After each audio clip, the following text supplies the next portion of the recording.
I'd like to call the Monday, February 11th, 2019 meeting of the Board of Selectmen to order. Is there a motion regarding executive session in accordance with Mass General Law, Chapter 30, Section 21A3? Madam Chair, I'd like to make a motion to go into executive session in accordance with Mass General Law, Chapter 30A, Section 21, Paragraphs A3, to deliberate upon matters which, if done in an open meeting, may have a detrimental effect on the position of the town regarding strategy with respect to litigation, to come out of executive session and reconvene in open session. Following a second to the motion, a roll call is required. Is there a second? Second. Mr. Holstrom made the motion. Mr. La Liberty seconded it with a roll call. Mr. La Liberty? Yes. Mr. Berthium? Yes. Mr. Carpenter? Yes. Mr. Holstrom? Yes. The chair votes yes, so the chairman declares that an open meeting may have a detrimental effect on the negotiating position of the public body relative to litigation, and announce that the board will reconvene in open session following the executive session. Good evening. I'd like to reconvene the open session of the Auburn Board of Selectmen February 11th meeting. In accordance with open meeting law, I'd like to announce that this meeting is being recorded and ask if there's anyone in the audience also recording the meeting. Seeing none, could we rise for the Pledge of Allegiance, please? I pledge allegiance to the flag of the United States of America and to the republic for which it stands, one nation, under God, indivisible, with liberty and justice for all.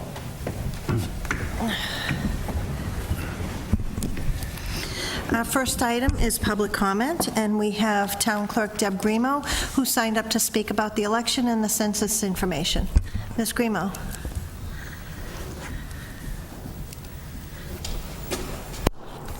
Good evening. I just wanted to come and let you know that nomination papers are available for the May 21st election. That's when the town election is. The polls will be open 8 a.m. to 8 p.m. at the Auburn High School. Nomination papers became available last Monday, and they are available. A candidate has until April 2nd to turn in their nomination papers. I do have everything on the website under the clerk's page under voting and elections and the current election. We always need town meeting members. 8 from each precinct are up for re-election, but we always have some that, decide not to run as an incumbent. Other than that, the census was sent out the first week in January, and we still have a lot that haven't sent them back, so we just want to remind everybody to try to get those back as soon as possible. And the last day for voter registration for the Auburn town election would be May 1st. Any questions? So much. Thank you. Thanks, Deb, for the info. Okay. Have a good night. You too. Thank you. Before we move on to the public hearing, I would just like to say that a representative of the Worcester Telegram and Gazette has arrived, and he is making an audio recording of this meeting. Moving on to our agenda, under public hearings and presentations, we have a public hearing for a potential vote for a swimming pool feasibility study. Is there a motion to open the hearing? So moved. Is there a second? Second. Any discussion? All those in favor? Aye. Any opposed? The hearing is now open. So,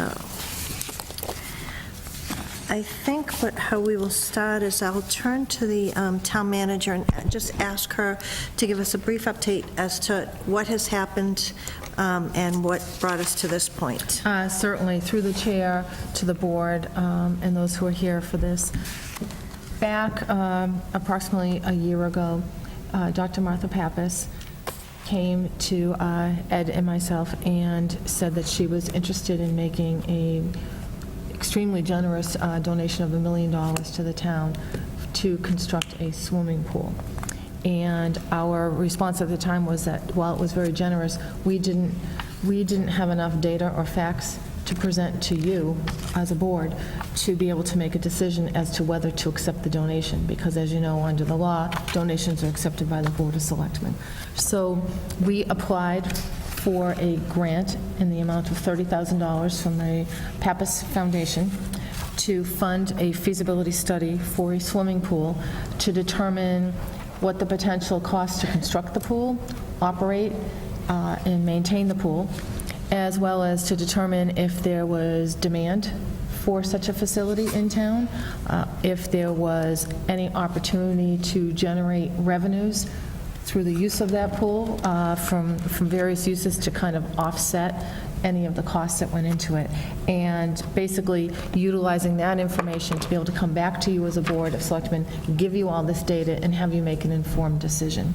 So as you know, we did hire a consultant who spent probably close to 9 months putting together detailed information. We held 2 public meetings, community meetings, to solicit input throughout that period. We also, through the consultant, issued 2 electronic surveys. We also made those surveys available in hard copy. We promoted all of the meetings and all of the surveys through a variety of media, including the Auburn Town website, our social media sites, the Auburn Community Television, and through several times through the Board of Selectmen on your agenda, just to make sure everyone was aware of this. Despite all that promotion, the first survey had probably around 900 respondents, and the second one had maybe closer to high 300s, close to 400 respondents, if I recall, which, given how many registered voters we have in town, that is not a very high percentage. Though we did get some valuable input, it's hard to determine what the public is looking for at this point because we didn't get that much input. So as you know, the board decided a couple weeks ago to hold a public hearing to solicit public input, to give yet another opportunity for residents to come forward and provide their comments to the board before any decision is made. Again, the decision being, do we accept $1 million? Does the board accept $1 million donation for the construction of a swimming pool? And Dr. Pappas was specific that it was for the construction of a swimming pool only.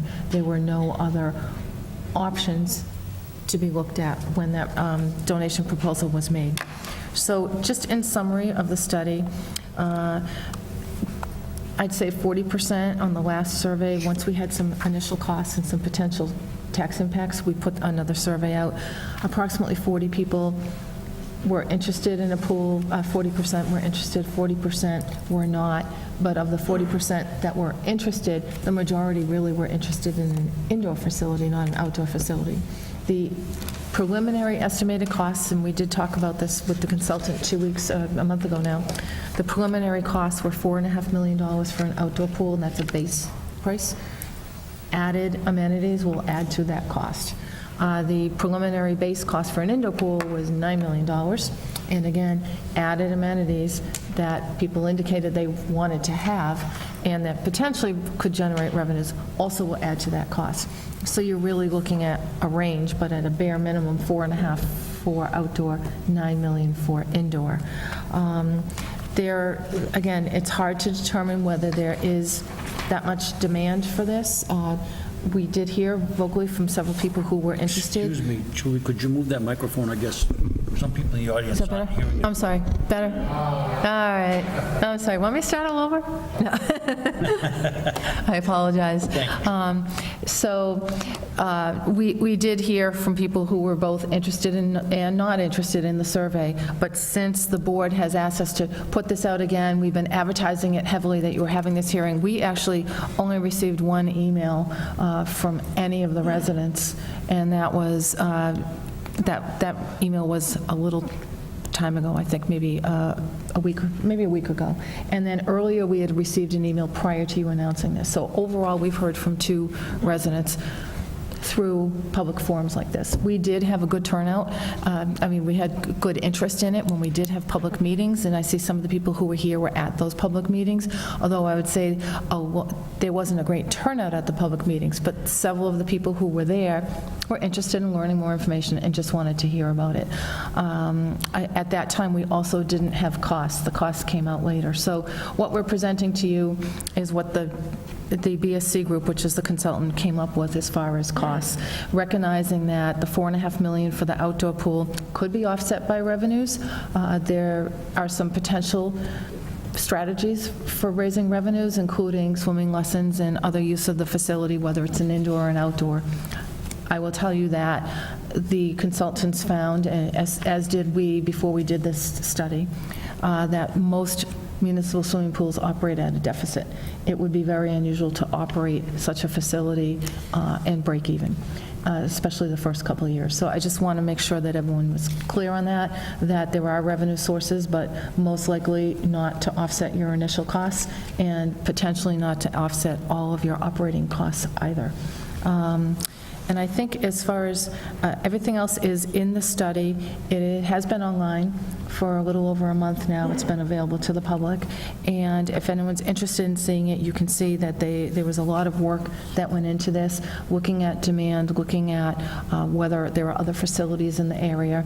And there are not a lot of other facilities in the area, but again, the bottom line comes down to, does the board want to accept $1 million donation toward a project that will, just for the construction, be a minimum of $4.5 million or $9 million for an indoor, and then the ongoing operating costs, and there are going to be tax impacts to that. So that is I guess my best summary of everything that's happened over the last 9 months. All righty.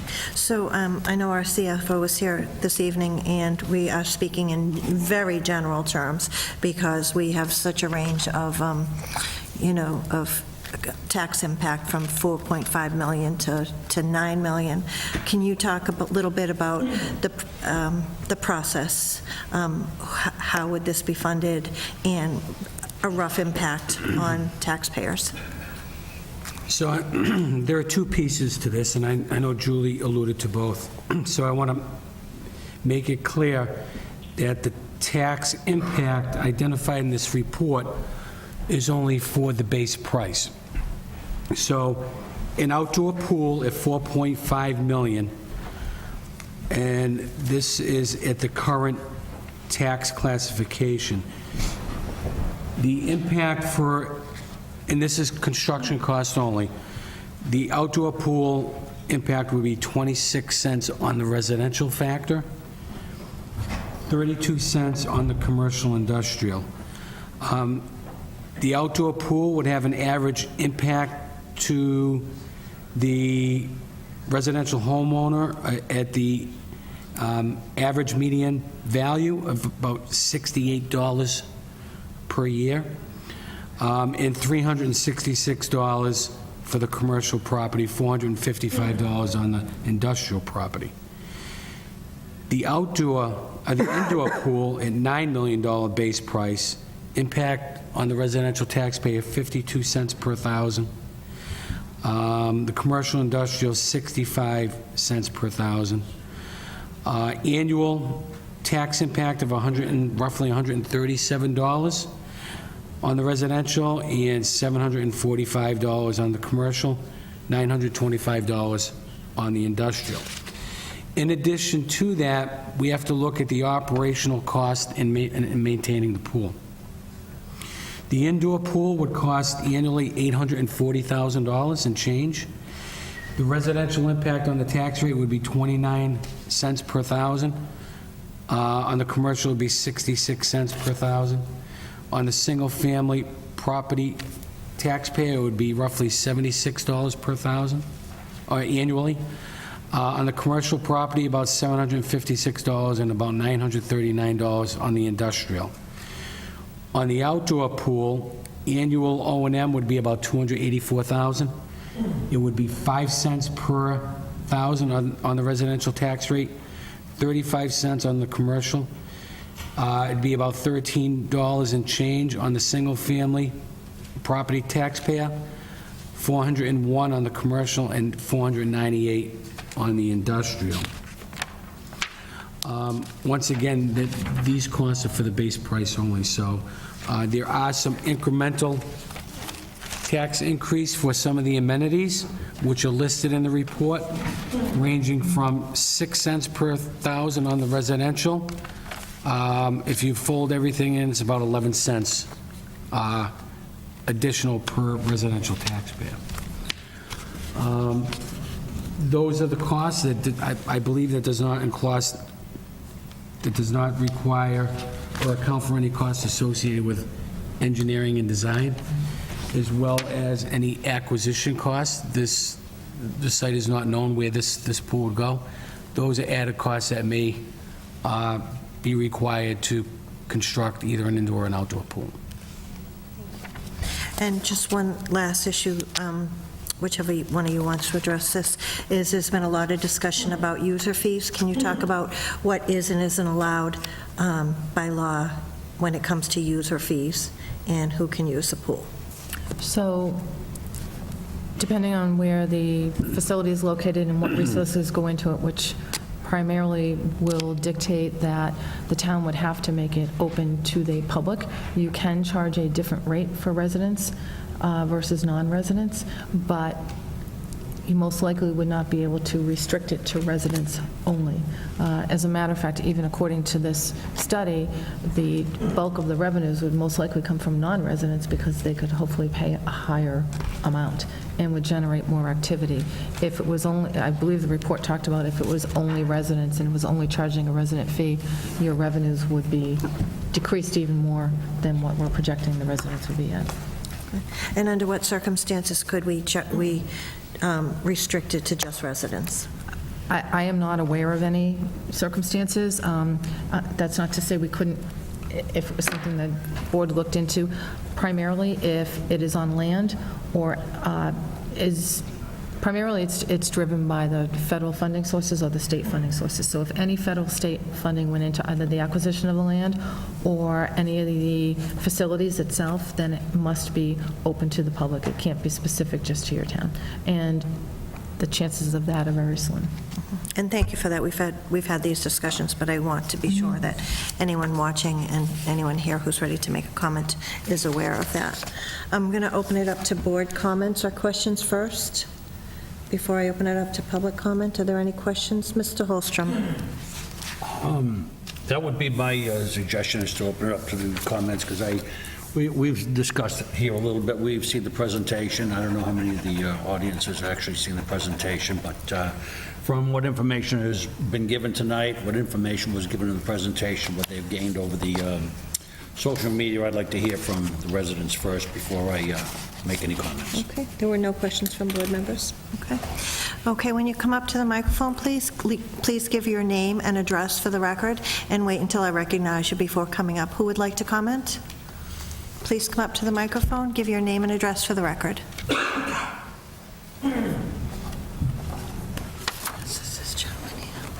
Hello, my name is Russell Talisman. I live at 175 Oxford Street, Auburn. Go ahead. Okay, first I'd like to thank you for letting me voice my opinion. I'm a little hoarse, sorry. I'd like to also thank the Pappas family. That's very generous, very kind. But my view on this pool, okay, we heard a lot of different fees for the construction of it. No matter what option we take, it'll be a burden on the taxpayers. I think the construction is just the beginning of the problem. There's a reason why a lot of towns close their pools, filling them in, and they want no part of it. Once the pool is opened, you know, you talked about the different fees for maintenance and staffing. Okay, the numbers we heard today are only going to be good for today. Next year, they're going to be greater and greater and greater. Second, nobody's mentioned anything about liability. That's huge. So you're going to buy a very expensive insurance policy, and your coverage is only as great as your premium. So there's a budget, so we only spend this, but all of a sudden, let's say something really tragic happens where a child gets severely hurt or killed. You're going to see legal vultures come out of the woodwork, and they're going to blow the ceiling off of that cap. Now the burden becomes upon the taxpayers. So at the end of the whole picture, you got the taxpayer picking up a big part of the cost. Then they have the service and maintenance. Now you got the legal fees, and hopefully nothing will ever happen. One of the things that I would like to suggest and bring forward, if any study or anything has ever been done to maybe make a swimming area at Rotary Beach. I would be in favor of that, but I am 100% against a pool. Thank you. Anyone else? Mr. Largess? Good evening, Board. Danny Largess, Precinct 4 Town Meeting Member, 39 Perry Place. Started about 3 weeks ago. I wasn't even aware of this. My life is kind of hectic with everything, but my phone started blowing up. All concerns about the swimming pool. So I started doing some talking and talking to residents and business owners. Some own businesses in the town, some are outside the town, but they're residents in the town. They said it's nothing but a sponge. The city of Worcester's closed all their pools, opened splash parks. And again, the gentleman just said the liability, it's true. It's going to be astronomical, and again, the finances are for today and today only. Then you're going to end up with security up there. Have we even decided a location for this? Has a location even been talked about? Through the chair, the consultants did look at a number of town-owned sites to see if any of them were actually able to even support the development of a pool, because if they weren't, then as Ed mentioned, you'd be looking at acquisition costs. Really, the only viable site, and there's a long way to go on that site, would be somewhere in the Pappas Recreation Complex. Okay. Again, will it fit, and is there room with the wetlands and some of the other issues would be the next step that would have to be looked at. Somebody brought it to my attention. I wasn't aware of this. When we talked about the Pappas site, we talked about the soccer field, and it was going to be able to house tournaments and stuff up there. And it came to my attention a couple weeks ago that I was told the field is short of being a regulation field. Is that true? Because now they're saying we can't get the revenue on that field. The pool's going to be a sponge. They said the town's just digging deeper and deeper into the taxpayers' pockets. And I can't tell you how many I've talked to. I've talked to people at breakfast. I've talked to people at lunch, walking through the mall. I get around, I like to talk. All right, I'm not going to lie to you. I'm going to, I was voted in to do a job. I want to do a job for the taxpayers. Numerous people said, again, the same thing this gentleman said, why can't we fix up Rotary Beach? We got the parking lot across the street, or even a splash park. I think it's wonderful that Dr. Pappas is willing to donate this. If it wasn't for them, I don't think we would have a lot of things in this town. And they are the sweetest people. It's just a shame that, Dr. Pappas only wants to do it towards a swimming pool. I think a splash park would be much better. The liability would be half, maybe a quarter. You're not going to see somebody diving off the shallow end in a splash park and breaking their neck. And then, again, the calls for the fire department for this, or the police department if there's a problem. This is just a giant sponge waiting to happen. And if it decides to, I hope it goes to the taxpayers, because being a town meeting member, I do not want to vote on this. I would vote for it to move to the taxpayers and let it go on town voting. Thank you. Thank you. Does anyone else want to speak? Yes, sir.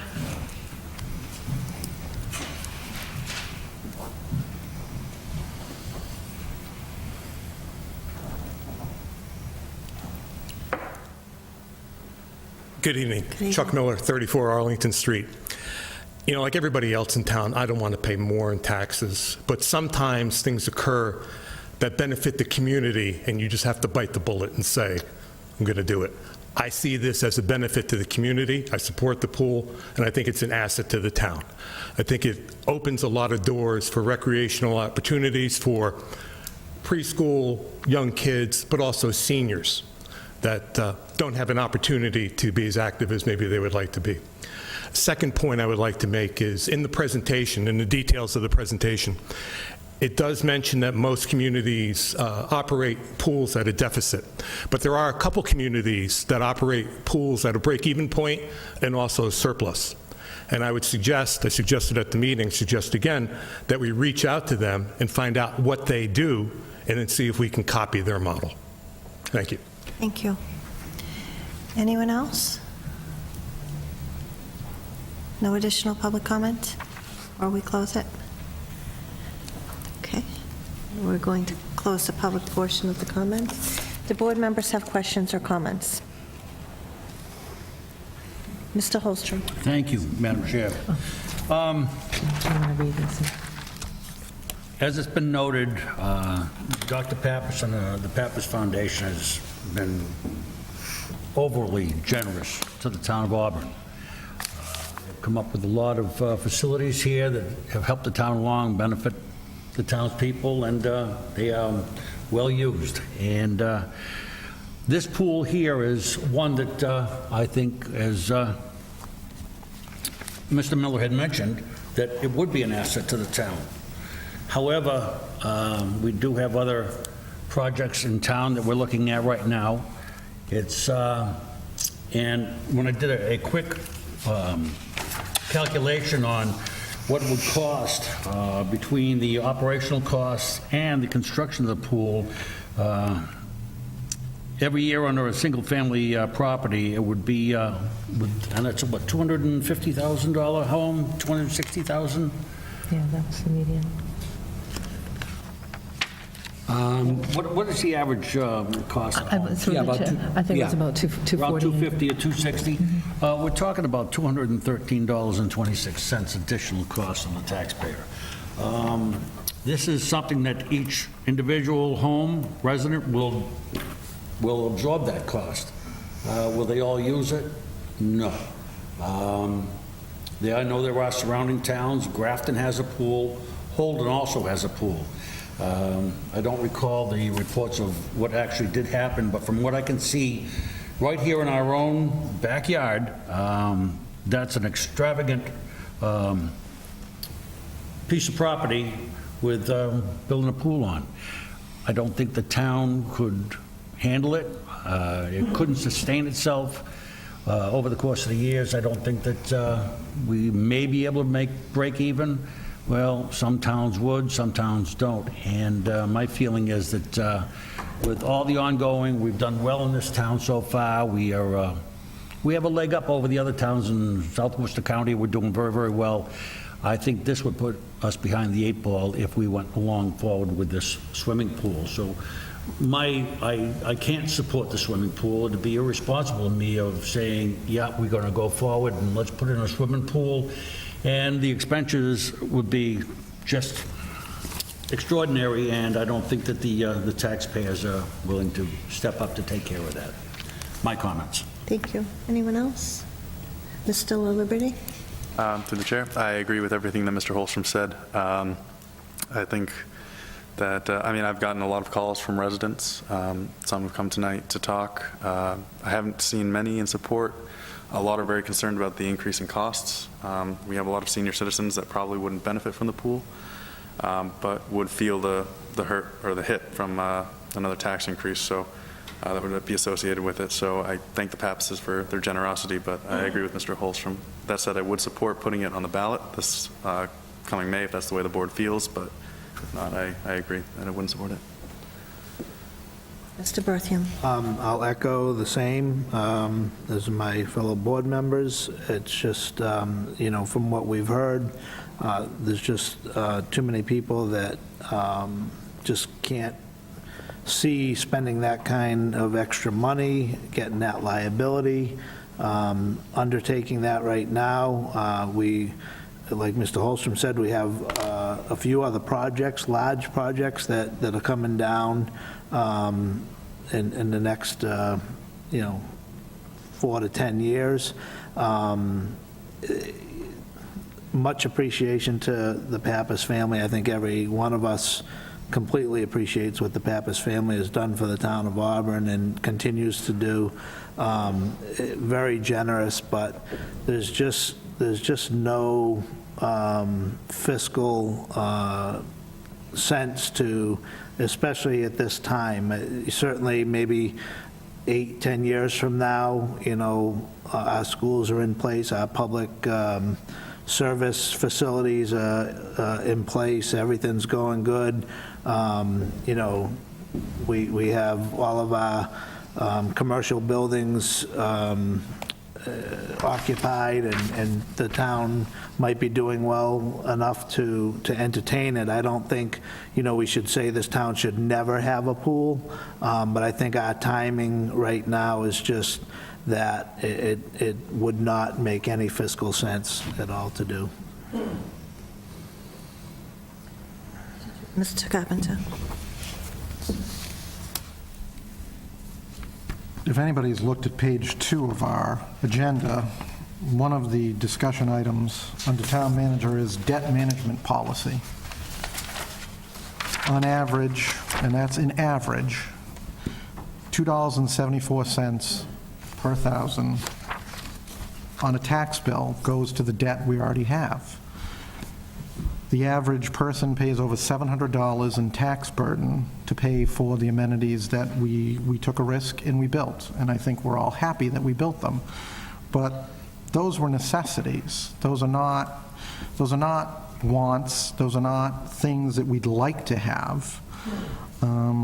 The other thing that bothers me is we talk about the Pappas Rec site. We haven't even paid off the bonds for that borrowing, which is several years ago. So we've got a lot of debts, and it's time that we say no to continuing to borrow money at what is a good cost and decent interest rates. But we have to be smart. Our residents are not ATMs. Their incomes haven't gone up over this period of time, but their taxes have. And we hope their pleasure in living in our community has as well. But I will not support this pool. I will not support going to the taxpayers with a question. I think we're elected to make decisions, and we should be making the decision that we know what the budget is, we know what our debts are, and we should stand up as the 5 elected members that we ask people to give us the authority to make decisions, not to pass the buck and not to dodge a difficult question. So I'm perfectly willing tonight to vote not to move this forward because I just don't think we can afford it, and I think we need to start saving our money and trying to pay down our debt in the best and most expeditious ways that we can. Thank you, Mr. Carpenter. I too agree with the board members.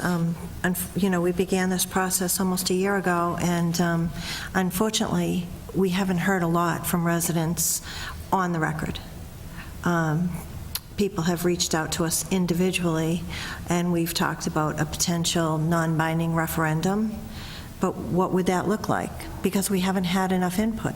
If we send it to the voters for a non-binding referendum, we then have to take the next step and spend additional funds to give the residents more information to vote on a binding referendum, which would mean an override to build a pool.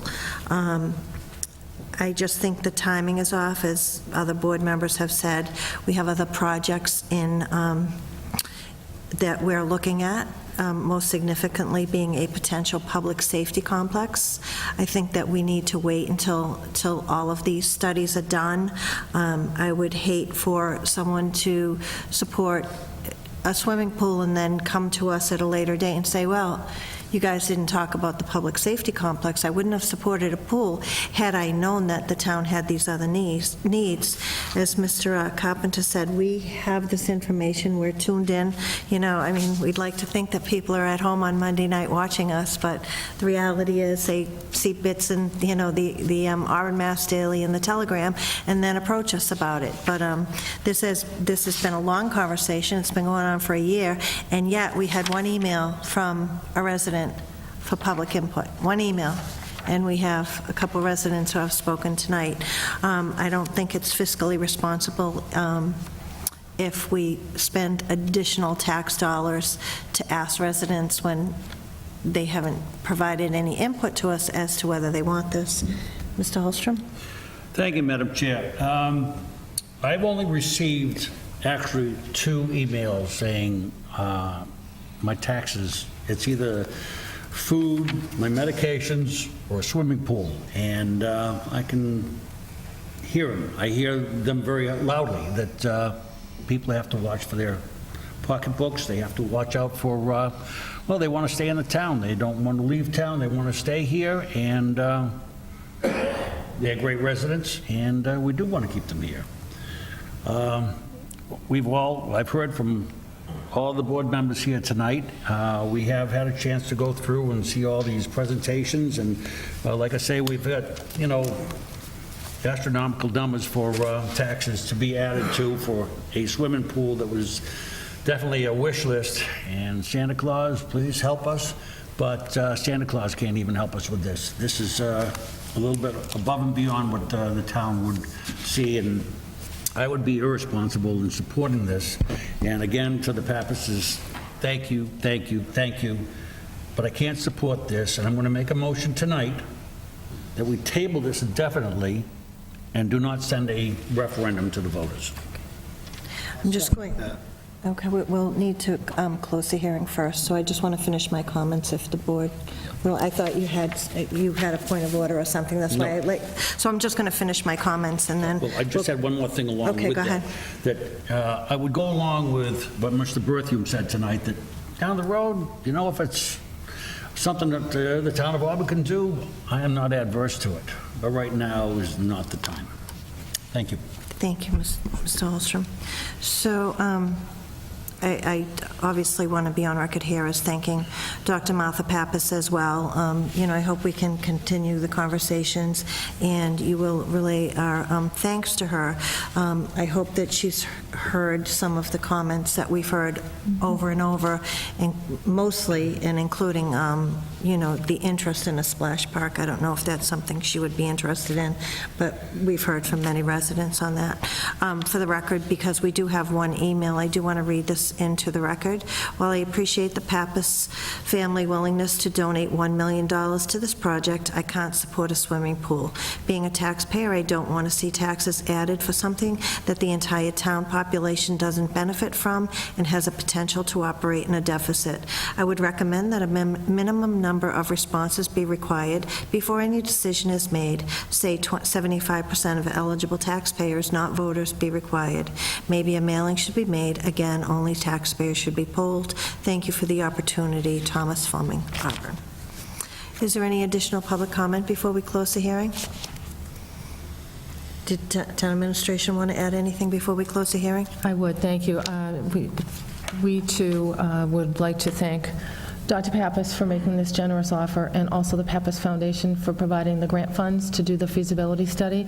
I think this gave us and you the data that you need to make an informed decision, which was the whole intent, and just want to assure people no taxpayer dollars were spent on this study. It was all done by a grant, which was valuable.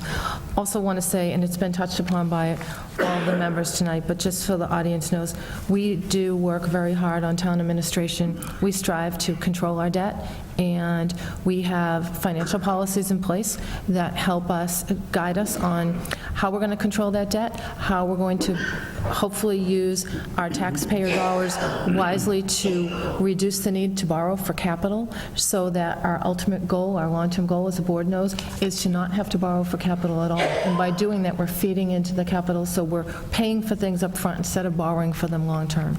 So an expense like this certainly adds a considerable amount to our debt ratio, and it will, it's not in keeping with the financial policies that we have put in place. And I think lastly, just to make sure everyone knows, because the board members are well aware of it, but for those who may be here, in addition to financial policies, we also have a CIP, which is called the Capital Improvement Plan, and all of our capital needs are on that plan. It's updated every year. It's a 5-year plan.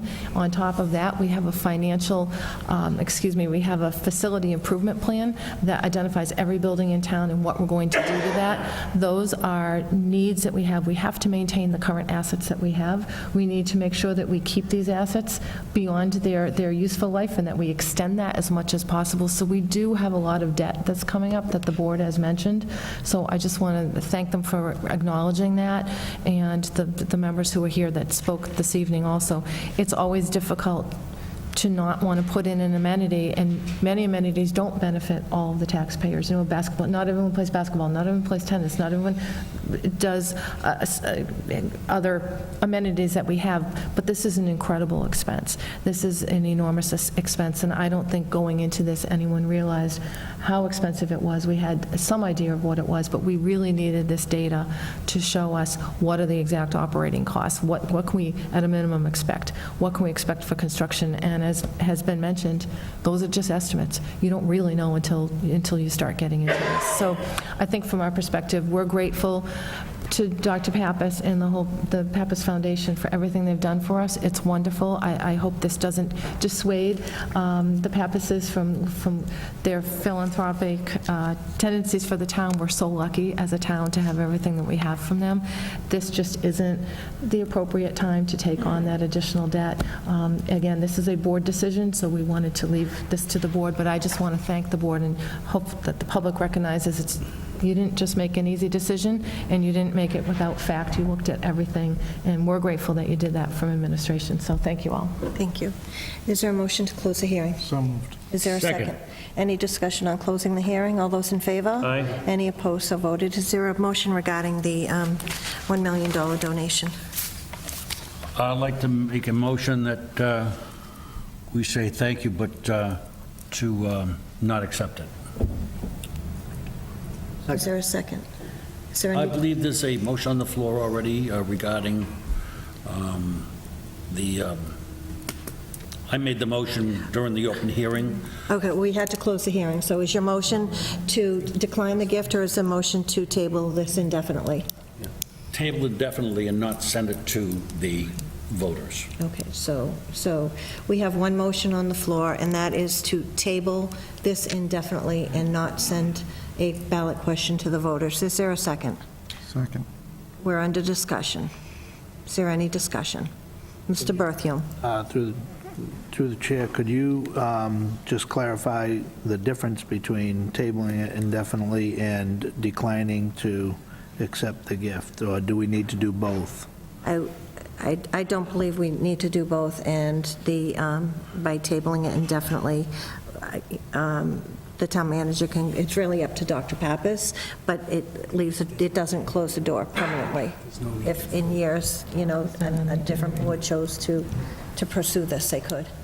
Through the chair, I think tonight you probably only have, I think tonight you probably only have to vote on what you're going to do with the feasibility study.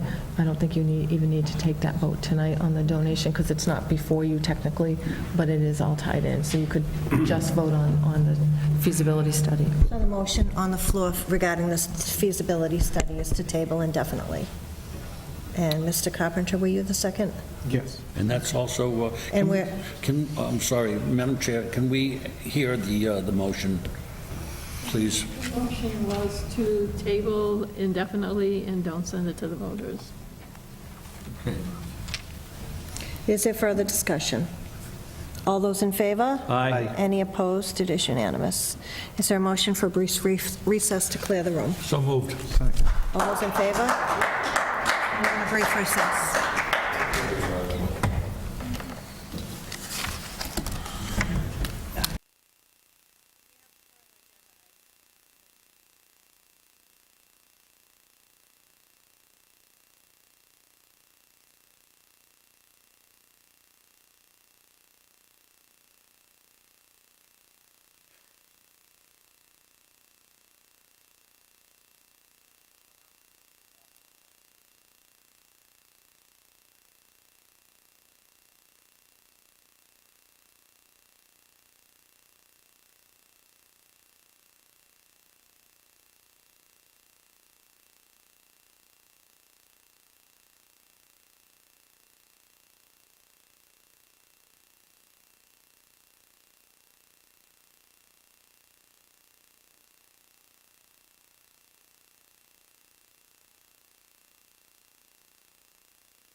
I'd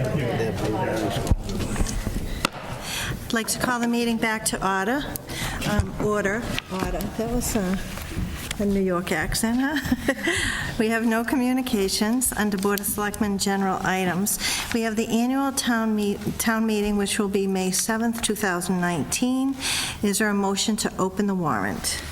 Make a motion, we open the warrant. Is there a second? Second. All those in favor? Aye. Any opposed? So voted. The town meeting warrant for the May town meeting is open. Now, we would need to have a date specific to close the warrant.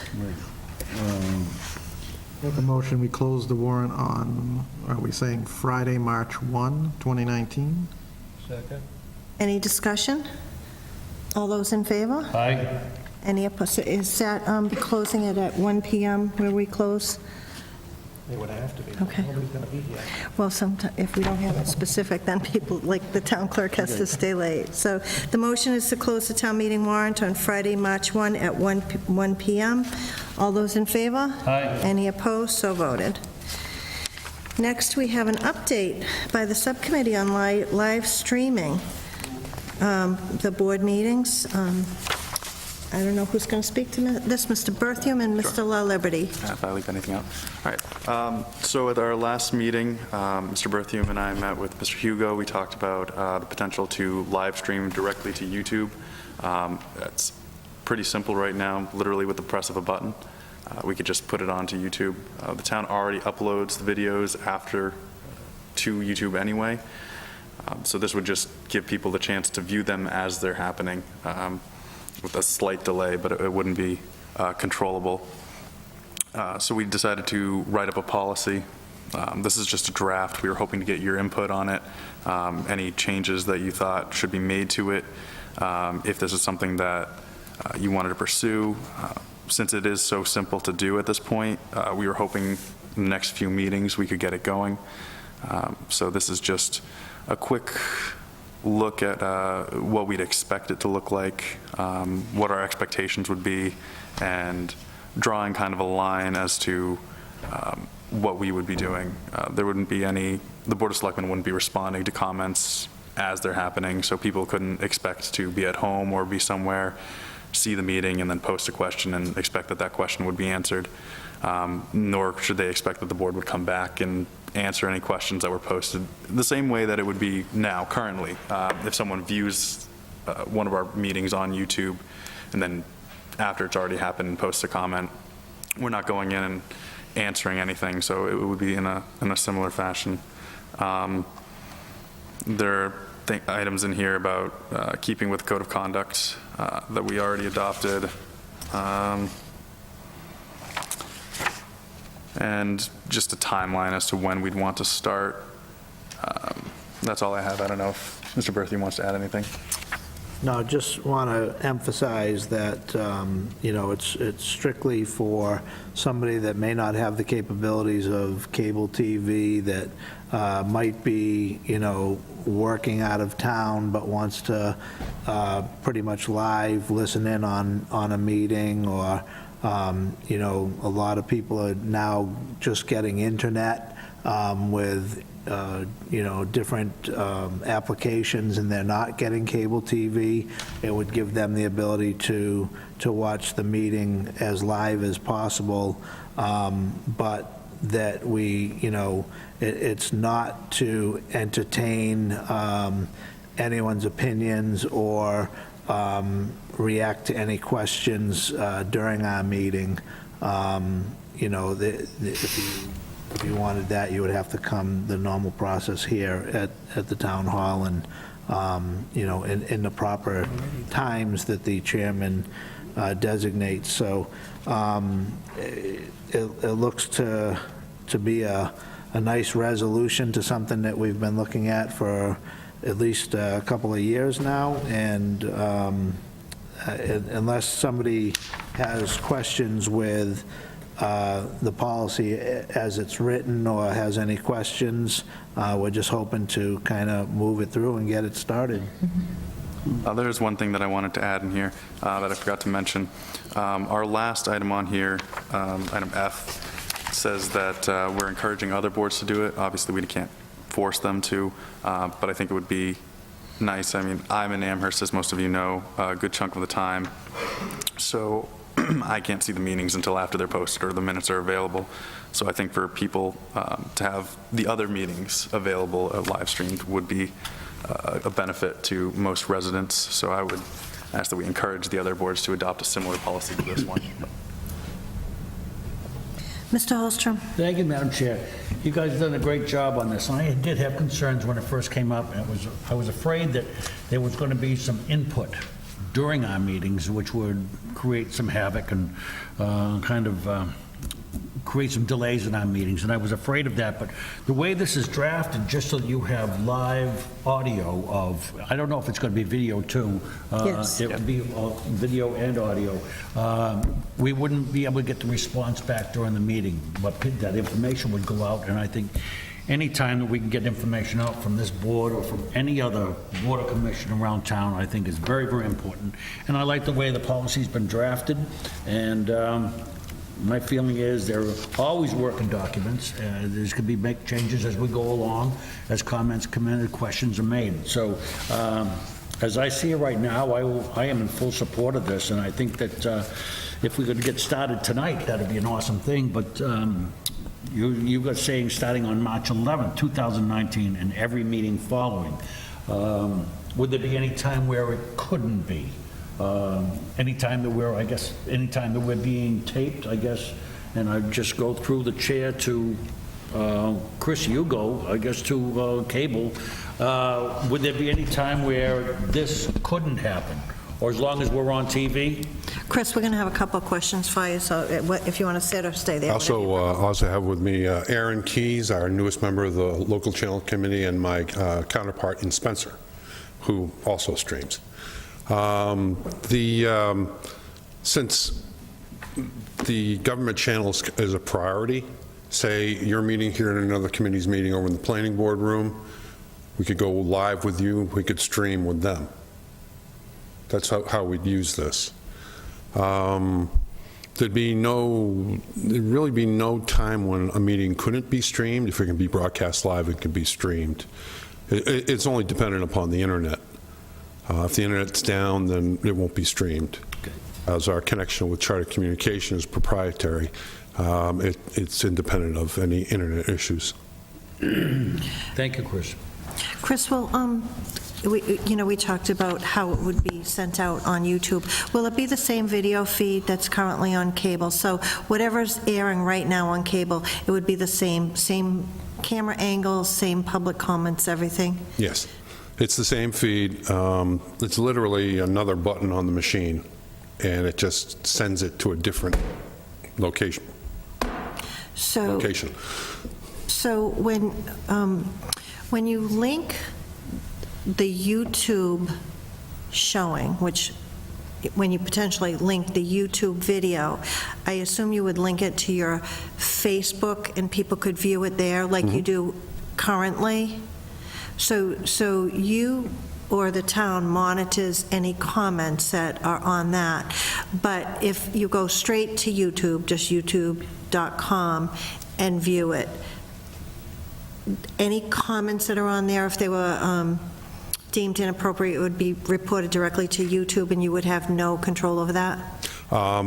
Any inappropriate comments come to me on the feed, and then I send it to YouTube. Right, but this is just, if I'm understanding how YouTube works, anyone can just go to YouTube and, type in what they want to find, and that's under the authority of YouTube, so... We have a YouTube link on the town website, and it sends you right to our page on YouTube, and then there's a search engine on our page, and you can search for any meeting on our page. Right. I guess what I'm getting at is the comments on the YouTube video as opposed to comments on the town's page. The YouTube videos, the comments on the YouTube videos stay with YouTube. They're not on the town page. Okay. The links, the YouTube link on the town page takes it to YouTube. It's our page on YouTube. Okay. And We could look into turning the comments section off, or making it invisible. I just really don't do it now. I mean, if there's anything inappropriate on there, I just, I get a notification of all comments, and if something's inappropriate, I just report it to YouTube, Okay. and they take it down. Okay, thank you. And just to the subcommittee, so I support this, but I do have a couple comments, specifically number F. I agree, like, we can strongly encourage.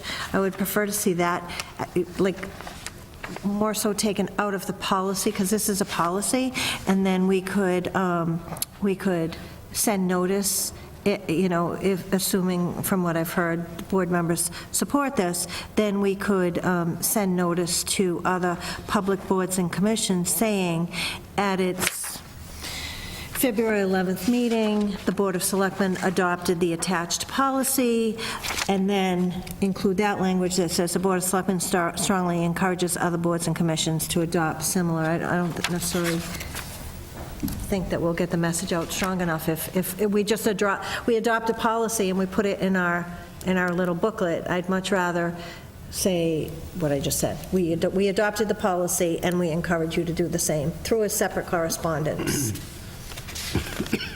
And also, I would want it to be clear that if people comment on the YouTube page, we don't look at those comments as part of the record. It's like people now, and I know that there was some comments on social media about the swimming pool, but they're posted on other sites that are not under the control of the Board of Selectmen, so we could read them, we could do whatever we wanted, but we couldn't look at them as a part of the public record. Mr. Holstrom. I make a motion, we accept this policy tonight regarding online live streaming of meetings. And with that in mind, I would wholeheartedly support this. It's a great job, and I think... Okay, we have to get a second on that. So Mr. Holstrom has made a motion to accept it as written? No, to remove the last paragraph F. Mr. Holstrom made a As you motion had mentioned. to adopt the policy regarding online live streaming with the exception of removing F. Is there a second? I'll second it for discussion. Okay, under discussion, Mr. Holstrom, go ahead. Okay, no, I just wanted to be sure that we removed that because I agreed with what the chairman had said about F, paragraph F, and the notifications and, encouraging. So I'm through. Thank you. Did someone else have a comment? I didn't have a comment, no. Okay, Mr. LaLiberty. So our original guess would be that it wouldn't be approved until another meeting out, and I think we were talking about starting live streaming. Do I have a date here? March 11th. Oh, March 11th. So I would suggest we could move that up to our next meeting if we're adopting this policy now. I don't know what other board members think of that. We could keep it at March 11th. Through the chair, I guess we'd ask Mr. Hugo if it's possible. Pushing a button. Whatever you guys want. All we literally have to do is push a button. And so our next meeting is on February 25th. 22nd? 25th. 25th. Okay, so with that addition starting on February 25th. Sharon, do you have those amendments to the policy? Okay. Is there further discussion? Chris, did you want to add anything? No, all set. So the motion is to adopt the policy as presented with the exception of changing the starting date to February 25th, 2019, and removing Clause F. All those in favor? Aye. Any opposed? So voted. Thank you for your work on that.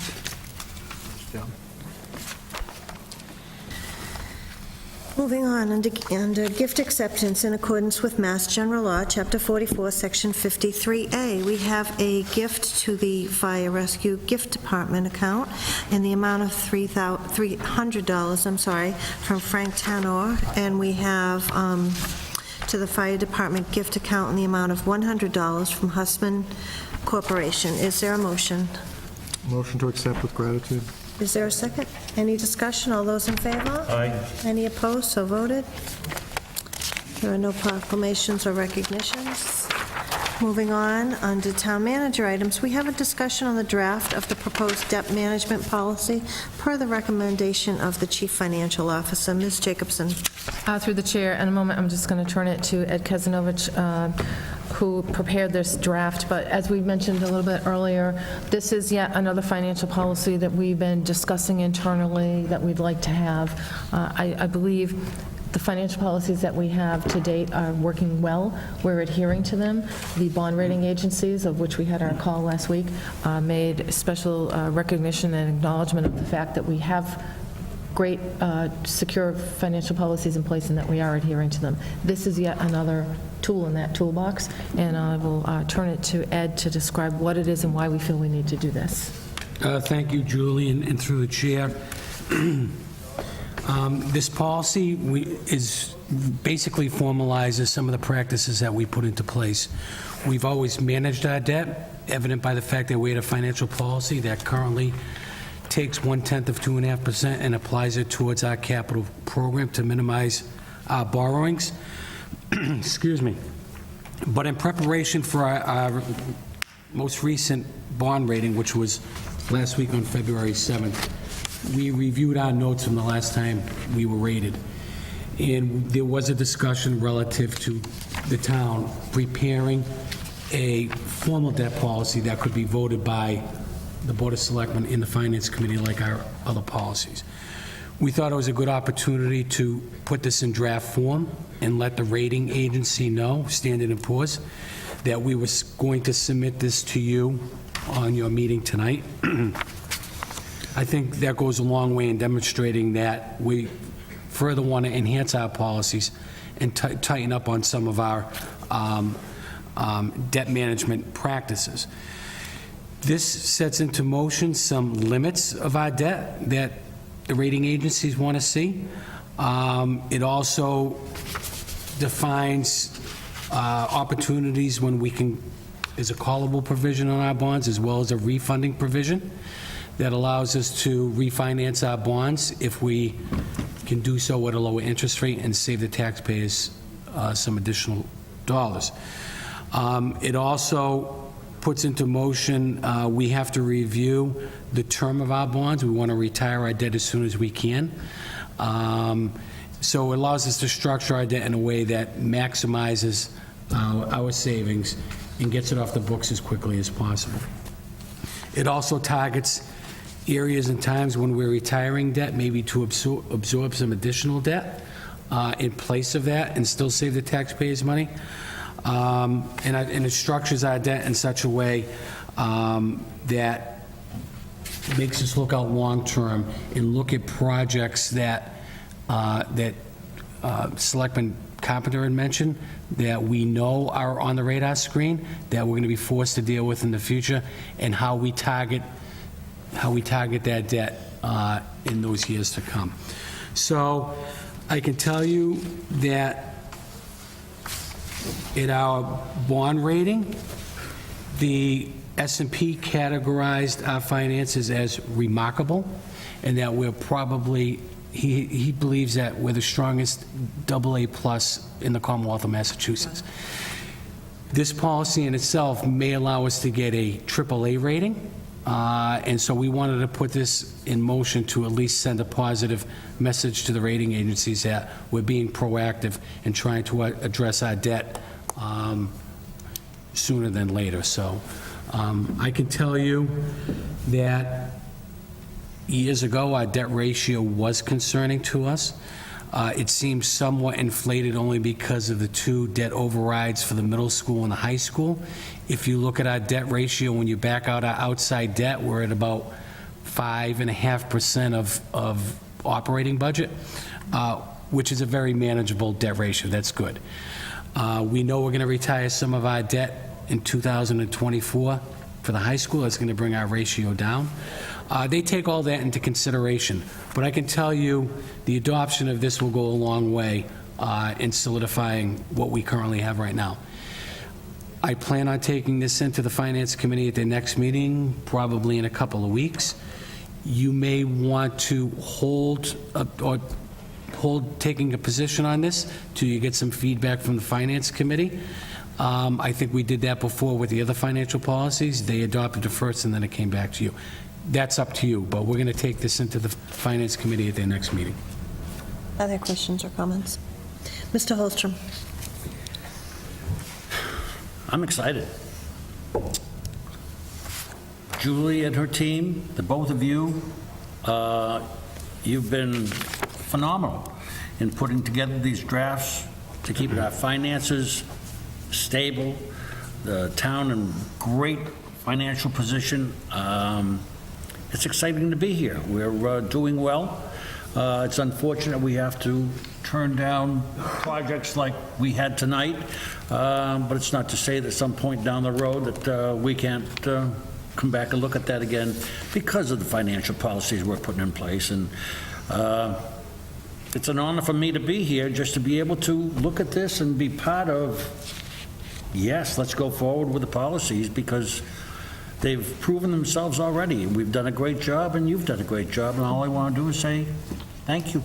Thank you. Is there anything else? Mr. Carpenter? I just wanted to say that Ed must be reading my mind, because I wanted to hear from finance before we took action. So I think it's the more voices we can bring to this discussion, the better, and I think it makes a stronger policy. I think this is a good start, and let's see where we go from here. But thank you for doing it. I share Mr. Holstrom's excitement when I heard debt management policy. I was probably the happiest I've been in 4 or 5 years. So for those who think I don't have a heart, this is making my cold heart beat just a little faster, so thank you. Mr. Liberty, did you have something? I did. Through the chair. Mr. Kasanovich, you already answered this in part by saying that we were at 5%. I just saw under debt guidelines that there's a floor of 2%. I was just wondering if you could explain a little bit more about that in particular. So we set a low limit and a high limit. Certainly, our strategy by utilizing 1/10 of Prop 2.5 every year is to at least address our 5-year capital program through general fund revenues and not have to borrow money.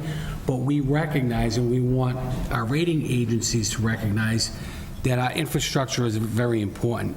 Even though we're addressing our internal needs and not our long-term capital projects, we're committed to improving our assets, our infrastructure, by at least saying we're willing to put 2% in annually. So we don't want to drop it down to 0, because that would say that you're letting your assets, or you're ignoring some of your assets.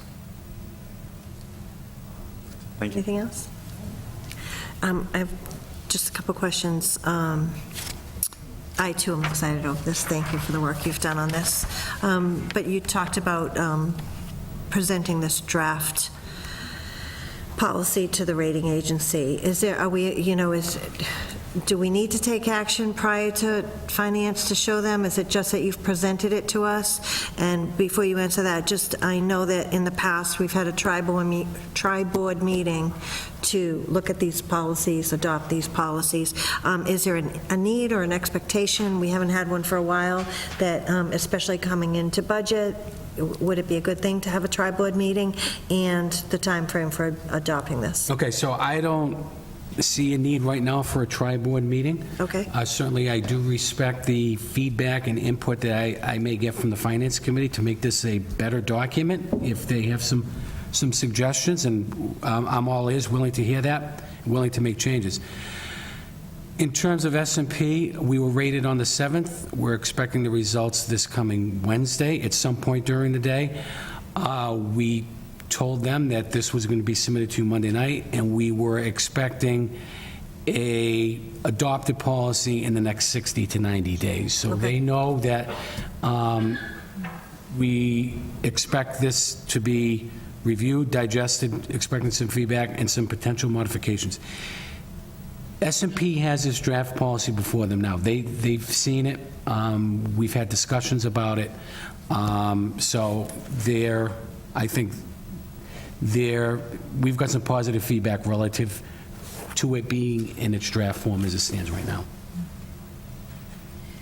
If there's nothing else, is there a motion to table this until we hear from the Finance Committee? So moved. Any discussion? All those in favor? Aye. Any opposed? So voted. Ed, thanks, and Julie, thank you for your work on that. Thank you. Next, we have the transmittal of the Town Manager CFO fiscal year 2020 budget to the Board of Selectmen for review and vote on February 25th to transmit to the Finance Committee. Can you just talk about the timeline a little bit? Sure. Madam Chair, members of the board, the packets were available for you on Friday afternoon. And I see most of you have them. I think they've all been picked up, so thank you for that.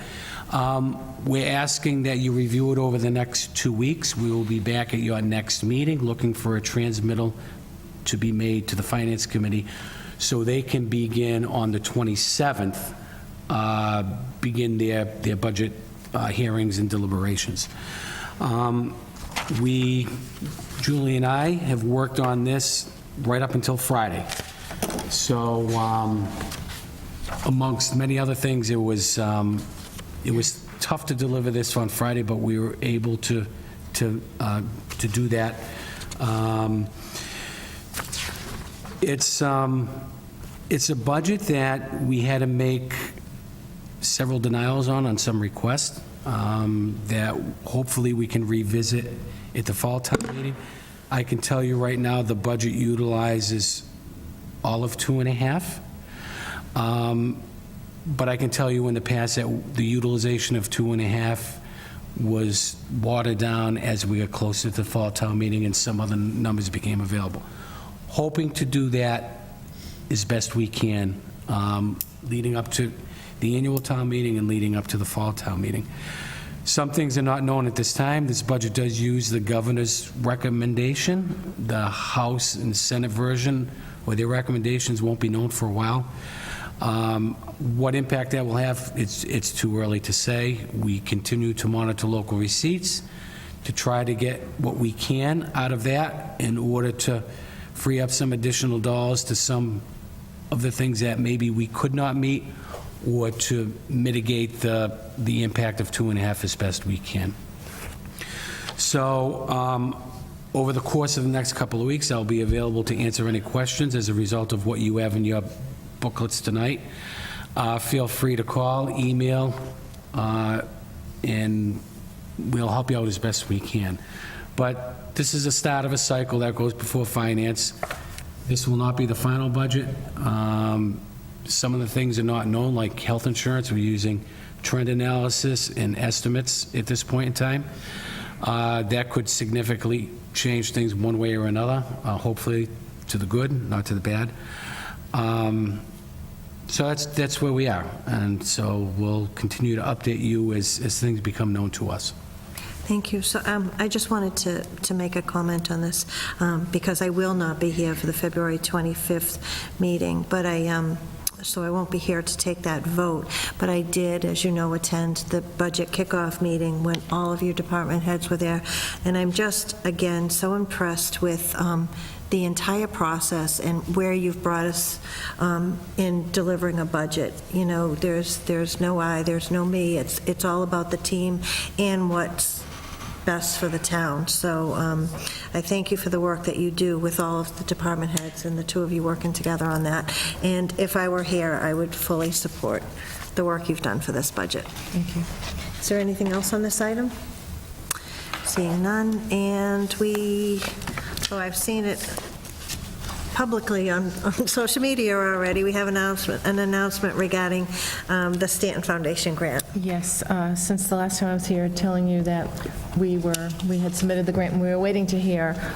We did officially hear a couple of days after the meeting that we did receive the design grant in the amount of $20,000, which represents the 10% of the proposed cost of $200,000 for the dog park.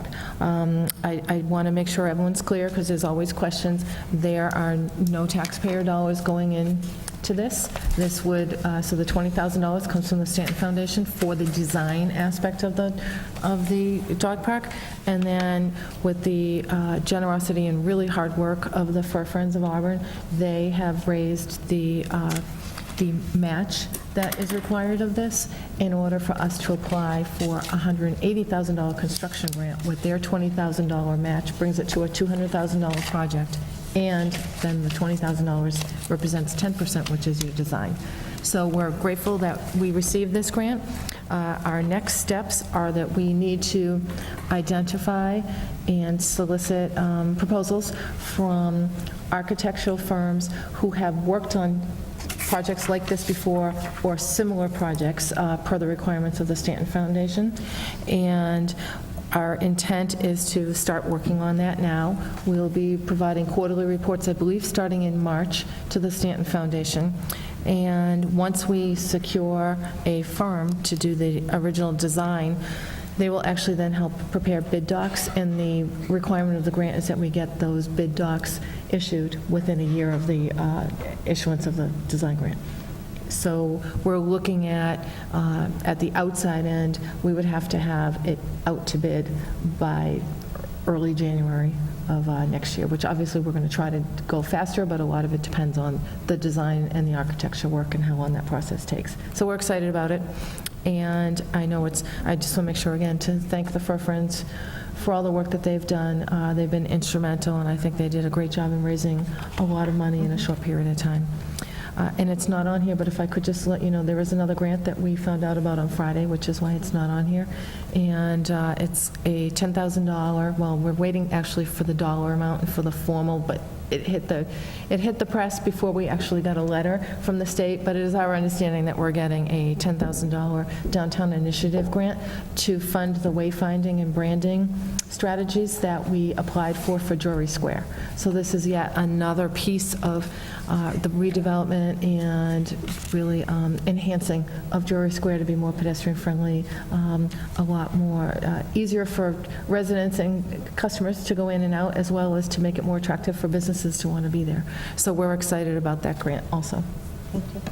Any questions or comments on either? Okay, we have the information on the MBTA fair proposal public hearing. Through the chair, I just wanted to put that in your packet. This announcement came last week that there will be, there is a proposed fare increase for MBTA that would affect the riders on the on a number of different lines, is my understanding, but definitely an increase on the Worcester, so-called Worcester line, which starts at Union Station in Worcester and goes to South Station. The MBTA is holding a hearing on February 27th from 6:30 to 8:30 p.m. at the State Transportation Building at 10 Park Plaza in Boston, and it is open to the public. We've posted this on our website, just wanted to make you aware of it and make sure that the public is aware that this is happening as well. Thank you.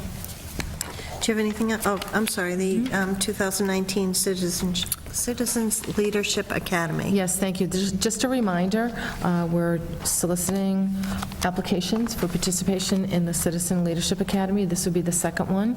This one starts at the end of March and goes until early June. We added a week, as we mentioned, from the last time, so this is an 11-week program.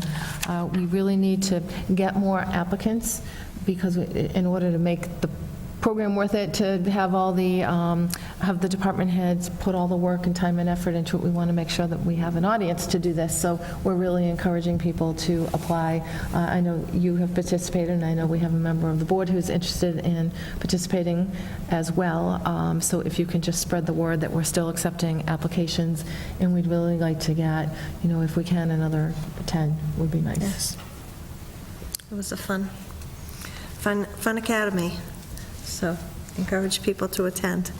Do you have anything else? No, it's just nice that you call our government fun, so we like that. So it was. It is a fun experience. Even Ed's hour-long financial presentation. Well, there were cookies at the end, so fun. Do you have anything else? I'm all set, thanks. Okay. We have no tabled items. We have no submitted Board of Selectmen items. Was there anything? Any additional public comment? We have the minutes of January 28th, 2019. Are there any corrections or omissions, Mr. Berthium? Neither correction nor omission, but I just wanted to make a quick comment on one of the items was the Girl Scout cookie drive, the drive-through, and I did get a chance to go down there, and it went just as they said. There may have been a couple less cones than they originally showed, but very organized, went through, and it was on social media that I think it was 4 Girl Scout troops got together and they did over 400 boxes. So I think that that was well managed, and I'm glad we approved that, and it was successful. I will echo your comments. I also attended and made it far too easy. Drive-through cookie pickup, something of the future. Far too easy to pick up cookies.